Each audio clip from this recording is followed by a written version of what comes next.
So such a secretive project, but fortunately, we find that the Ministry of Defence is openly coming out and talking about it today and publishing it in a press release. So, why do you think this change happened? Because you did mention that the capability is something that nobody else is going to give you, and it also showcases, India's technological advancement that we have done. But apart from that, how significant is this coming out and openly talking about it? No, I think it's very significant for two reasons. Firstly, I think we now make no bones about the fact that we are a nuclear weapon power. We are a powerful country. And I think it's important. The world must know what our capabilities are. Particularly when you reach this level of power, you have to showcase that. There's no point hiding it and saying, I don't have it and all. We must showcase it. We have to adopt a strategic posture. We have to let people know what our capabilities are. So I think from that perspective, perhaps that's the reason that we've not been very coy about commissioning Arighaat. As you're right, we were about commissioning Arighaat. Though, of course, if you remember, Mrs. Manmohan Singh had launched Arighaat in 2009. So even that was not so secret that we were not doing it. But I think it's time to come out and say, yes, we have this capability and the world must know what we have. I think that's important. Every other country does talk about its SSBN capability. When they start a new program, it's in the media, it's everywhere, including the Chinese.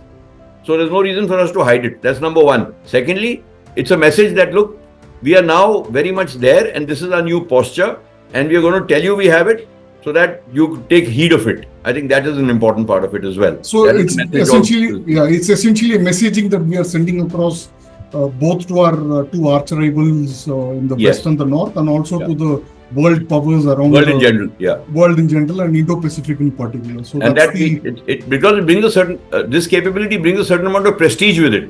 China's JL-3 is more than 10,000 kilometers range. Yeah, China can target Washington DC from its own waters, and similarly with the Americans and the Russians, they're all operating missiles of 10,000 kilometer range or thereabouts.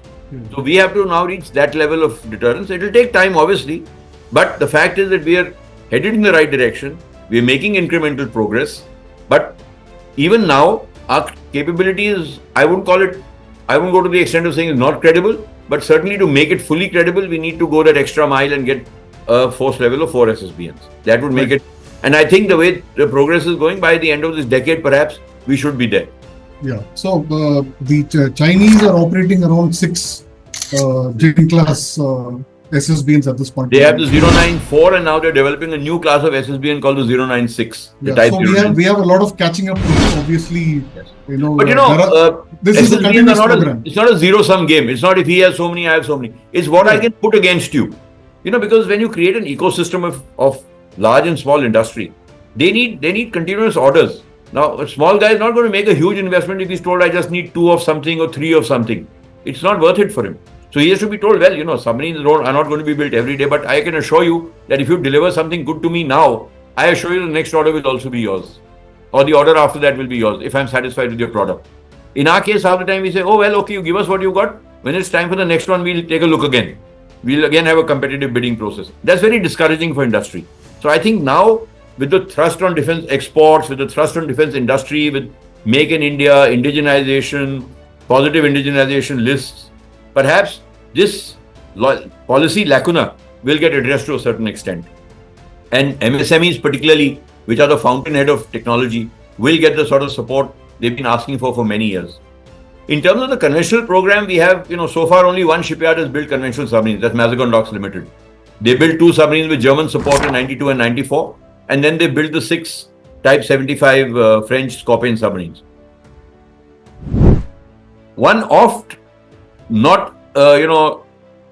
fact which is not really publicly in the public domain or not really paid attention to is that while they built only 2 German submarines and the German submarine program stopped after that because of political reasons, that program was terminated. Germany, despite that, was able to transfer enough maintenance transfer of technology to India that in the almost 40 years since Shishumar first came in 1986, no German submarine has ever had to go back to Germany for either a refit or a repair or a modernization or even life extension certification. Everything has happened in India. If at all the German company has done anything, it's provided the basic oversight saying that, okay, you're doing it okay. But not a single German submarine has ever gone back to Germany. Everything That's a has been done in substantial India, capability. That's which a is substantially substantial. different from the Russian submarines. The kilos have gone back regularly to Russia for modernization. So this is something that's not very well known. But it is about... So Germany, let me just take a minute. A company like TKMS, which is now bidding also for the 75I program, it's not new to them. They are the world's largest submarine builder. They are exporting submarines to 25 countries. And they have different cooperation models with every country. Somewhere they're building submarines for somebody, somewhere they're building in their own country and offering maintenance TOT. For example, Israel. Israel says, I don't want to build submarines, but I should be able to repair my submarine. That's the sort of TOT that's been transferred to Israel. South Korea, they transferred the design, they transferred everything. South Korea is a major submarine builder now in Asia. Turkey, building its own submarines of German design. So TKMS has adopted different models for different countries. And that is why it has been able to ensure that a German submarine has never had to go back to Germany, because when it came to India, they provided the kind of technology India wanted to be able to do that. So that is important. I want to thank him on behalf of Defence Capital and also on behalf of all our viewers for his time and for sharing his wisdom with us today. Thank you so much, sir. Thank you very much. It's been a pleasure talking to you, as always. Thanks a lot. So, thanks very much, sir. Before we end, I request all of viewers to go to the bell icon and click it and follow our channel for more updates on various aspects of India's defence and aerospace sector in the days to come. Thank you so much. Thank you. Good night. Next.